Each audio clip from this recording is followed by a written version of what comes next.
Hey guys, what's going on? Welcome back to another episode of I Haven't Shaved in a While. Today I'm trying something new. I'm going to be reacting to some photography TikToks. I'm going to be looking at some good stuff, some bad stuff, just giving you my opinion on what's out there in the world on the internet. Let's jump into it.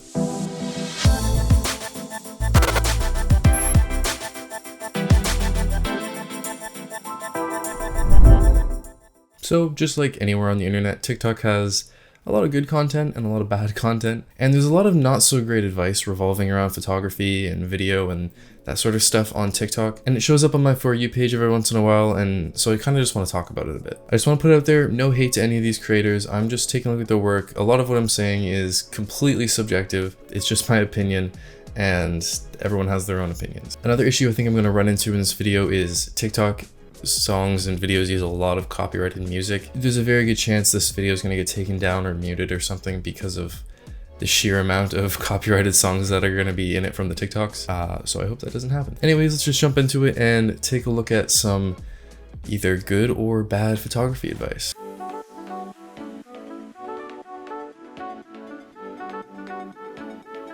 Okay, these photos are awesome. This is, yeah, it's like not what you think when you think like, oh, I take photos of my dogs. You think generally in photography, like animal photos are thought of as kind of lazy because you just like, oh, I'm just gonna walk into my living room and take a photo of my cat. These are some very unique and probably difficult to get dog photos.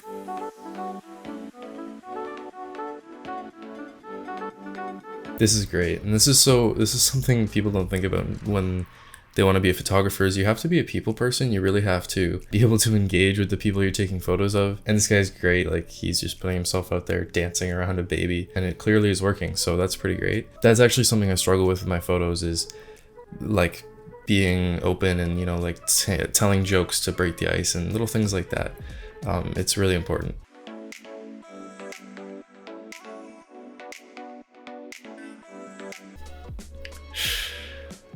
That's pretty accurate. No matter what event you're shooting, there's always that one family member who brings their camera, and then you just feel like you're competing with this complete stranger for your photos. Things photographers want to tell you but don't tell you. Stop dressing your whole family in plaid for family photos. I guess. How many family photos do you see where just the entire family is wearing plaid though? Men, please take off your hat. You are casting a shadow on your whole face.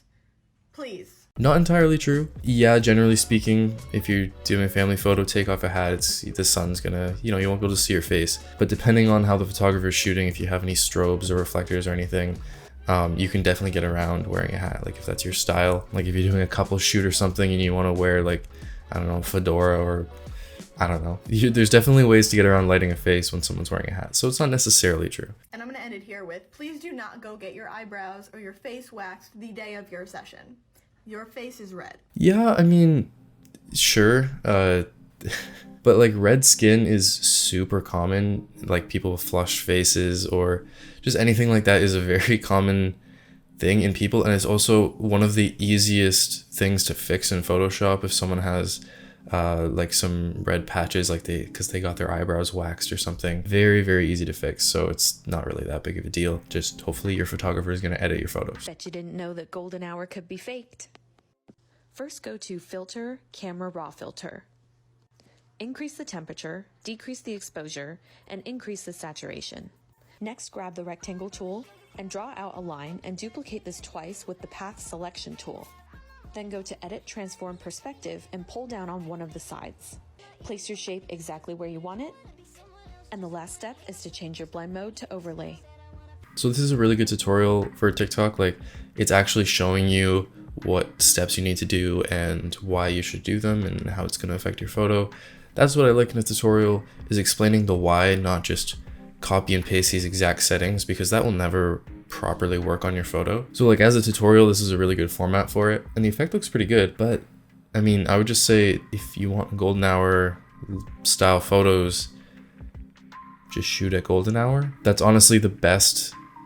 Shooting actually at golden hour is going to look better than a fake edit every time. Although this edit looks nice, you're going to get much better results if you just actually shoot at golden hour, especially if you're a beginner photographer, you're not super comfortable with editing yet. Just go and shoot during when the sun is setting, and that's just going to look much nicer and much more real.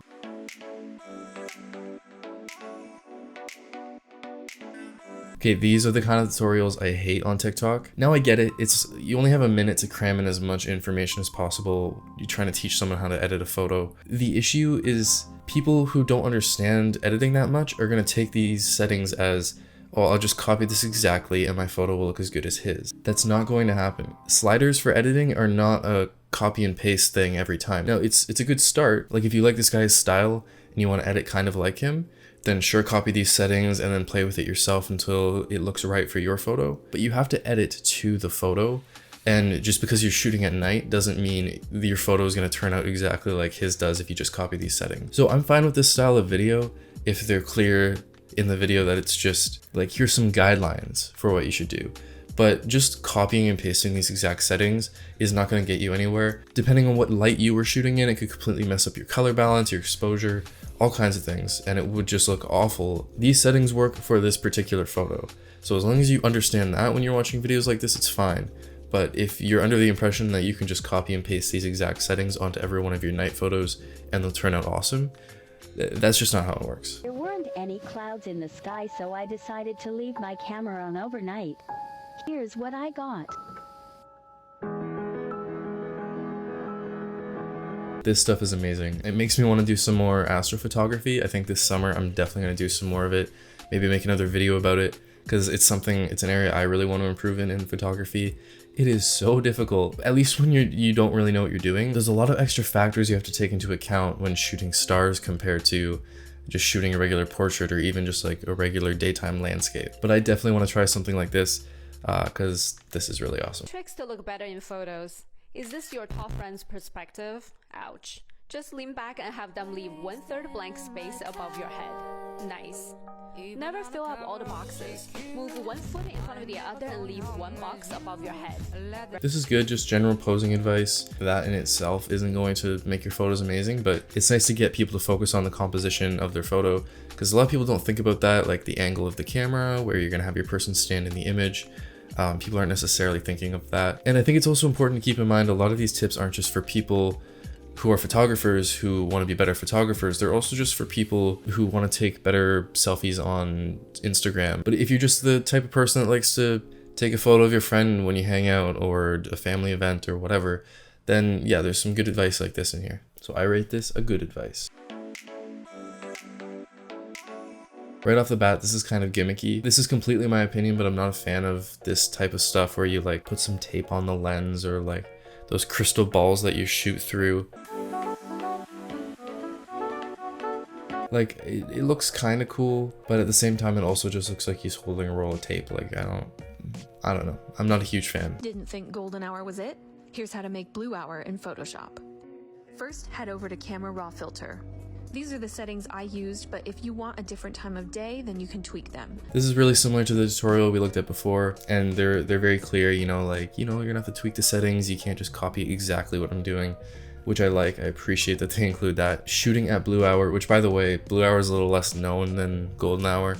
It's right after the sun sets as the sun is going down, but it's still lighting up the sky. You get this kind of blue tint on everything. It is a really nice time to shoot, and if you want blue hour photos, just shoot at blue hour. That's honestly going to be 10 times better than just trying to fake it. Again, especially if you're not really good at editing, if you just downloaded Photoshop, you're gonna have much more success just shooting at blue hour. It's always gonna look better. But if for whatever reason you're editing like a photo from your archive, or you just can't for some reason shoot at blue hour, this is a pretty decent alternative. Like, the edit looks good.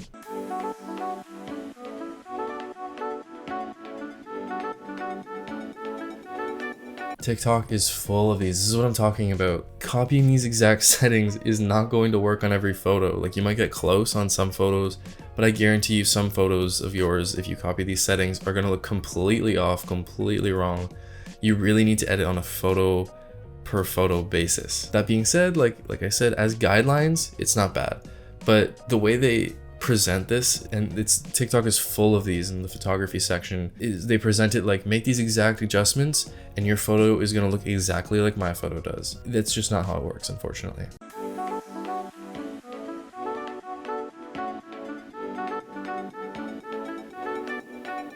Same kind of thing here. I mean, these are some awesome photos, and he gives his settings, which is helpful, just as long as you understand, like, Copying these exact settings doesn't mean you're going to get the same results. There's a lot to do with the setting he's in and the lighting he's using and the time of day. It's important to understand that those things factor in a lot when you're talking about settings, as well as editing.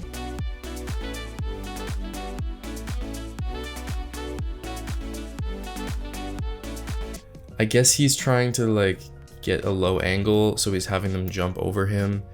I don't know why he had to bury half his legs in sand. They were jumping over that part anyways. Oh yeah, more animals. Let's see this. I already have a feeling these are going to be some really nice shots. Although I already know I have 2 cats and a dog, I could never get them to sit still for like more than 3 seconds to take a photo of them.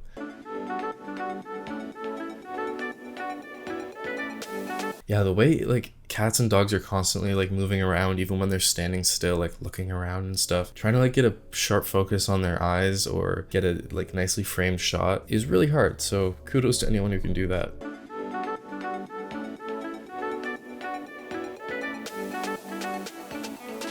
That first one was a really good, she removed that person from that photo. That was a really good clone stamp. All right, let's check the hashtag photo tips.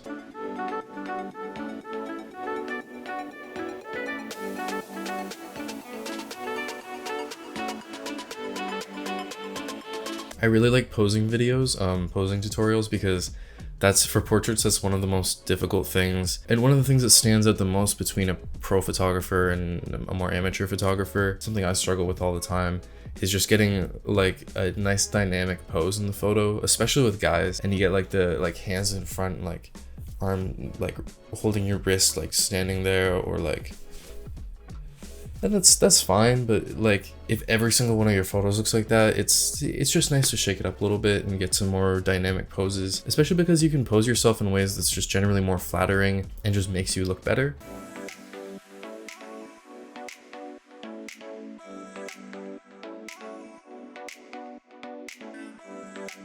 Yes, this walking in the middle of the photo or just doing anything like mid-action always looks good.